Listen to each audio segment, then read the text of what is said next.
Welcome to the Your Life After Tech podcast. This is episode number 12. I'm Debbie Levitt. Don't forget to check out our lifeaftertech.info multiverse, including our book, Discord community, coaching, live events, and more. Because you might be done with tech, tech might be done with you, or you're thinking about adding non-tech work to your tech career. Today's guest is Kristina Kennedy, Kristina Kennedy, from actioninsights.net. She's working on adding being a French pastry chef to her UX research and linguistics work. Let's get to know Kristina.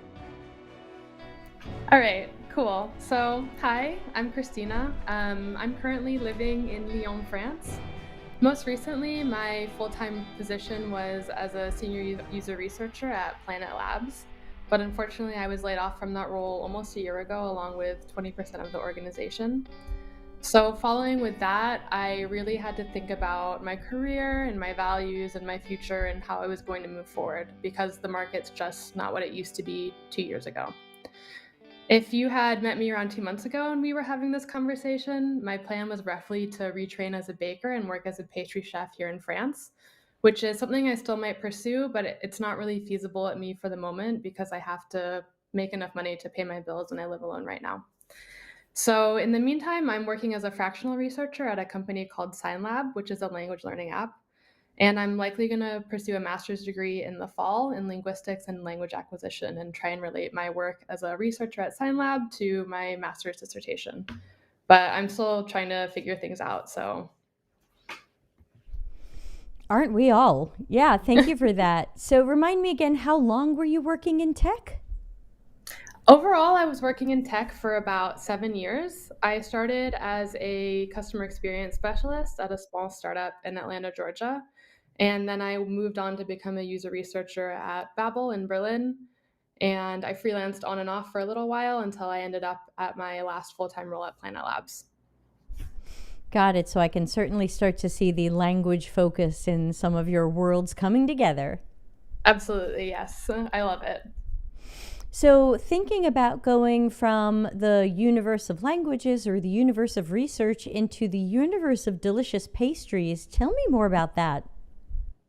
Yeah, it's really interesting. It's something I realized I was passionate about during the coronavirus pandemic, when I think we can all relate to this feeling that everything was really stressful and there wasn't a lot of joy at that time. And I started baking really avidly in order to have my mind focus on something. And I found that it's something that really made me feel present in the moment and fully engaged my attention and allowed me to continue learning, because one of the things I know about myself is that I love continuously learning and working on a skill set. So actually, I was lucky enough in France after I got laid off. I did a short internship in a bakery here in Lyon, and I did one in boulangerie, which is more bread, and I did another one in patisserie, which is more pastry. And I found that given the option between the two, pastry chefing has a little bit more rhythm to it. It's a little bit less of the same thing every single day. And there's a bit more fine skills to work on. Of course, they're both skills, and I have the utmost respect for bakers. And that's when I started to pursue this path that I still might pursue one day of being a pastry chef. I'm going to ask you a little bit of a side question. You sound American to me, and you're living in France. And I think a lot of people, we're recording this in April 2025. I think a lot of people might be curious about moving to Europe or dreams of going to France. Did you speak French before you moved, and how's your French? Oh, this is a great question. I kind of spoke French before I moved. It was my mother's first language. She's Vietnamese by descent. And so I had the ear for it. But actually, before I was living in France, I was living in Berlin, Germany. I don't speak any German. I never spoke any German during the 4 years that I lived there, unfortunately, to my great shame. But I did start learning French when I realized I wanted to live in France instead. And part of my motivation to move here was completely founded in pastry and baking. So, yeah. Got it. Definitely helps to know the local language.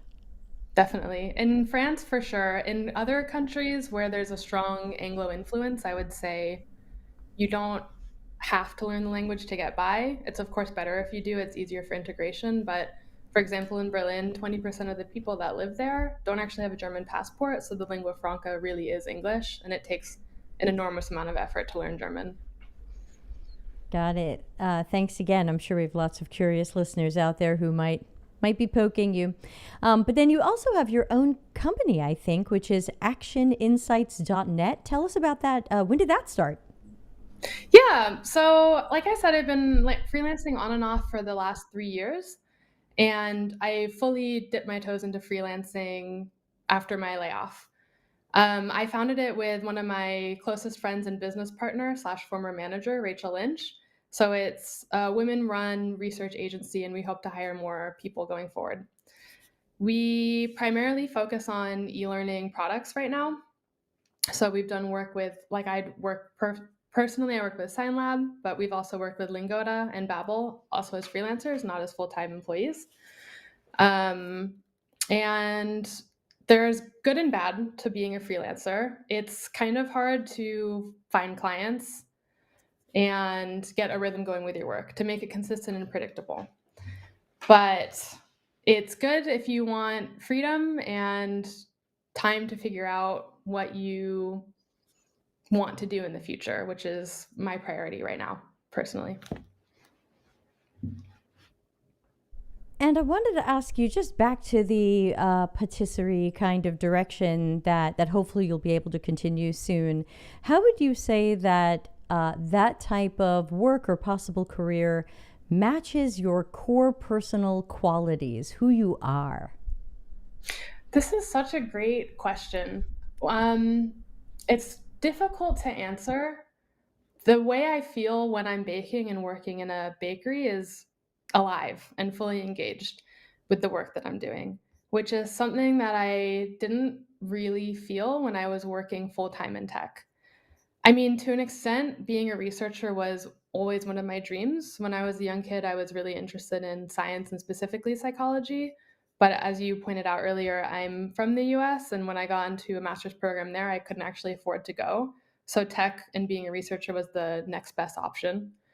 Um, and I do really like the work, but I've noticed recently in the industry there's been kind of a shift from the user experience to the product experience. And um, to me, that seems to reflect a broader movement of how businesses begin to prioritize people's experiences versus the overall overarching business goals, which are often at odds with one another. And of course, I understand that working within a business really requires balancing user needs with strategic priorities, but I can't help but wonder, like, as we move away from explicitly centering the user, do we also risk creating products that feel impersonal or bloated or antisocial? And it may sound a little bit stupid, but for me, pastry is very like exactly what people want and always makes people happy and is really focused on the customer, even though the fields are very different. It's a lot more personal. User centric pastry. Yeah, for sure. So thinking about some of the path that you've taken, including the pastry direction that you started, because you said I think you had an internship and you're trying to go back to school for it. Looking back, is there anything you feel was a mistake or a regret? Yes. It's a lot of it is based on French bureaucracy, actually. And because I'm foreign and because I'm figuring out French bureaucracy by myself for the first time, a lot of things took a long time to happen. And so, in short, I'm lucky enough to have the support of France Travail, which is our unemployment office here in France.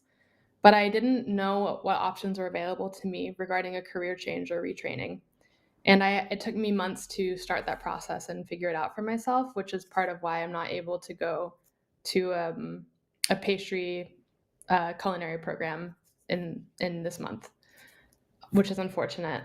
And I think my biggest regret is maybe not looking at that earlier on, or when I felt that layoffs were coming, because I think a lot of people at companies that are not doing so well at that time, at least, um, can feel that the layoffs are coming and are starting to think about what's coming next. And I wasn't really in that headspace at that moment. I was a little bit all over the place. So I wish I had looked into that earlier.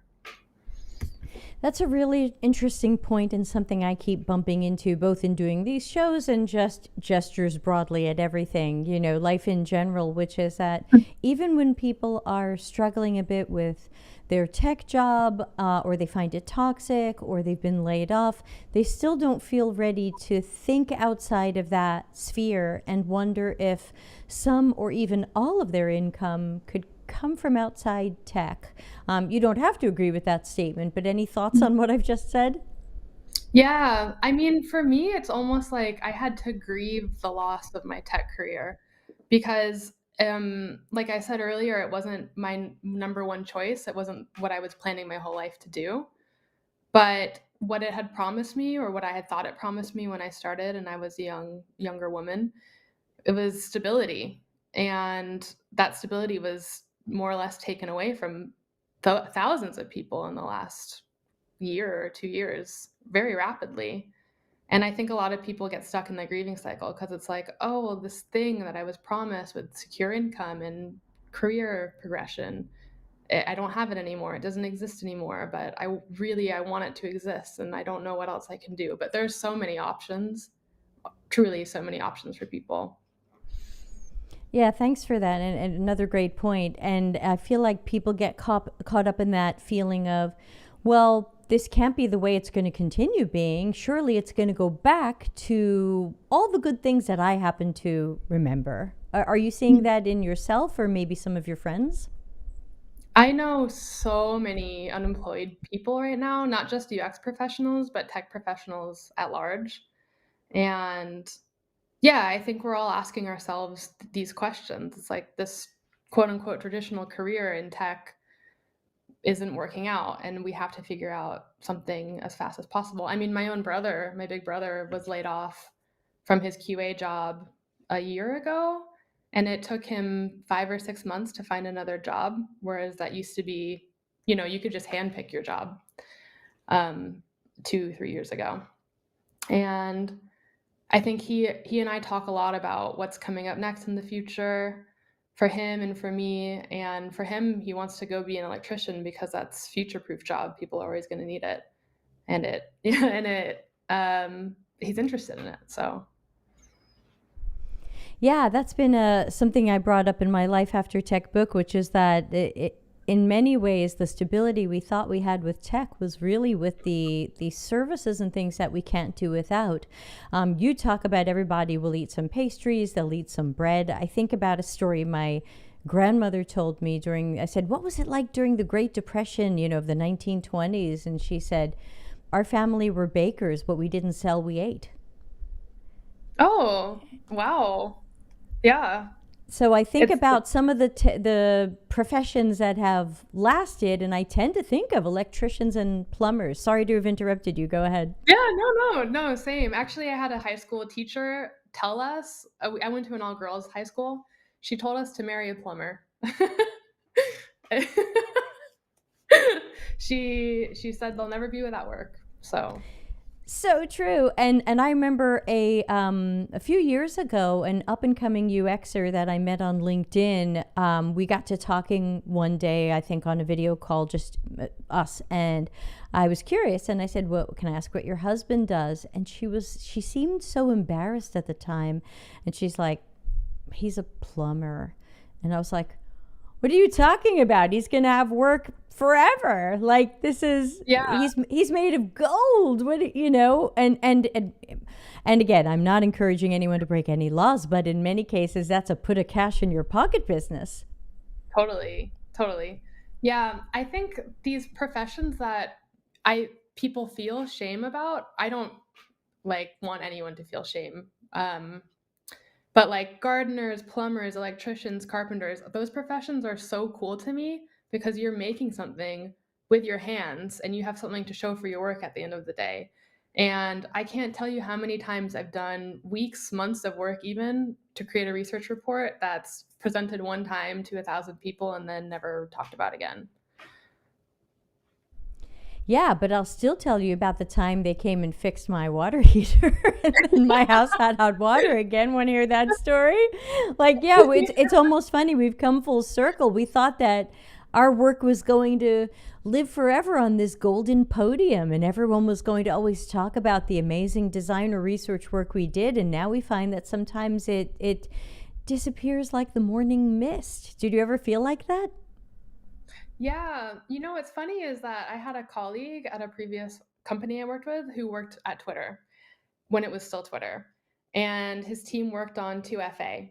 And the second Elon Musk took over Twitter, all of that code was deleted. It was like years of work for this person. And he said to me, or when he was telling me this, I thought to myself, like, it is years of your life that can just be deleted like that in an instant, and this is a company that's still in business. There's a lot more companies that fail. And it really made me ask myself, this was even before the layoff, before I knew that was even on the horizon for myself. How much of myself do I want to give to something that might not exist in 3 years, 5 years, 10 years? And Spicy.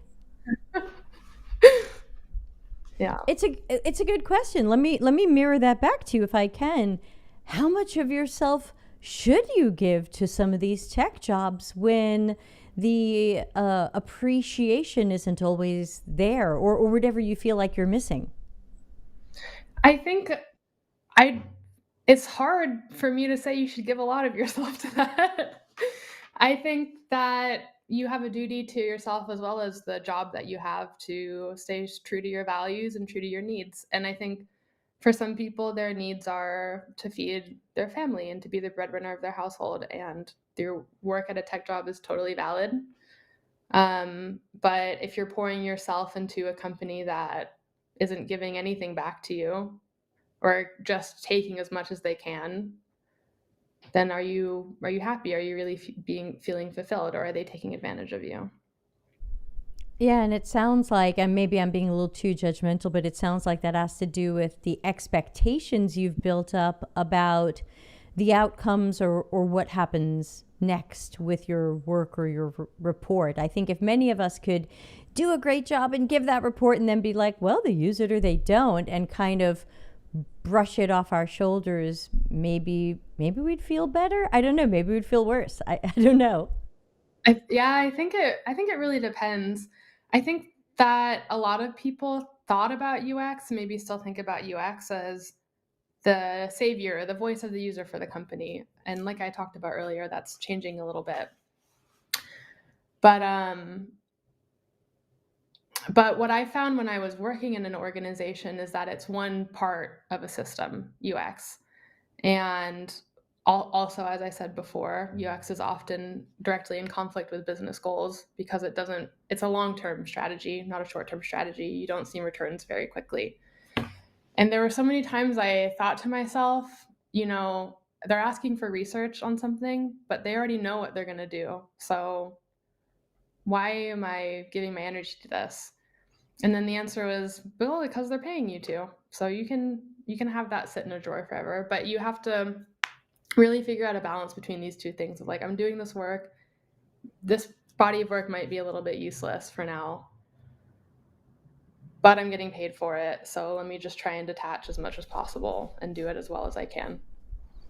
Yeah, that can be healthy too. I think while we all want to do a good job at our job, it's a transaction. You pay me, I do the thing you ask me to do, or the thing that needs to be done, or the thing I think we should do, depending upon how much autonomy I have. But it's a transaction, and you can do an okay job and take your money and feel good. Yeah. Yeah, exactly. Option. Explore that optionally. I want to ask you a different question. I know a lot of our listeners are considering either leaving tech or maybe starting to add non-tech work areas or side things to whatever they're doing now. What advice would you give them? If you're working at a company and you're thinking about leaving tech, you're in a really great position because you're already in a secure spot. So you're free to explore the kinds of things that make you happy. And I would guess or hope that you already have some idea of what you like to do. For me, it was baking. So explore that side of yourself and start to invest more time in that slowly. And you'll know when you're ready to make the leap, or the role will tell you when to make the leap, as it did for me. If you're starting to think about starting your own company, there's lots of blogs. Just read the blogs. You can cut that. No, I like it. It's there is a lot of information out there. Not all of it's going to be great, but I think if you can read blogs, watch videos, even people who want to ask LLMs, that's not my favorite way to go, but it certainly is going to distill what it's been trained on. And of course, here I also want to give a plug to our upcoming conference where we're going to be helping people with that as well. The Delta CX Hive conference is in late May 2025. You can find it at deltacx.com. We're going to help you with that as well. But yeah, there's lots of advice out there, and it's about picking through the good stuff. Any advice on how to tell if advice is good? Oh, that's a great question. I don't have specific advice for that, but I can say any get rich quick advice is not really get rich quick advice. Everything you do is going to take some amount of investment and grind. Yeah, I love the ones that are like, save $1 million in 3 to 5 years. And I'm like, wait, how do I save $500 a day? Yeah. Yeah. Or a TikTok side hustle, easy passive income stuff. That stuff doesn't work. I'm fairly certain. Agree. I'm going to write an entire session about it for our upcoming conference. Passive income requires active effort. Oh yeah, that's great. I'm really interested in that. Hey, come on over to the conference. I'll talk to you after the recording. So yeah, thanks for a lot of that great advice. And let's make sure that people know how to get in touch with you, whether they're just looking to connect or talk about triumphs some tragedies, or hire your company or have you bake for them. How can people get in touch? Yes. So I don't really have social media. So the best way to get in touch is via my LinkedIn, which is linkedin.com/in/KKENNE. Or you can reach out directly to me at actioninsights.net. Excellent. Well, Christina, any last words for our listeners? If anyone's considering making a career change or you're anxious about the future, you're not alone. And I'm here if you need to talk. I'm sure Debbie's here if you need to talk. Very true. Thank you so much. It's whatever, and it's never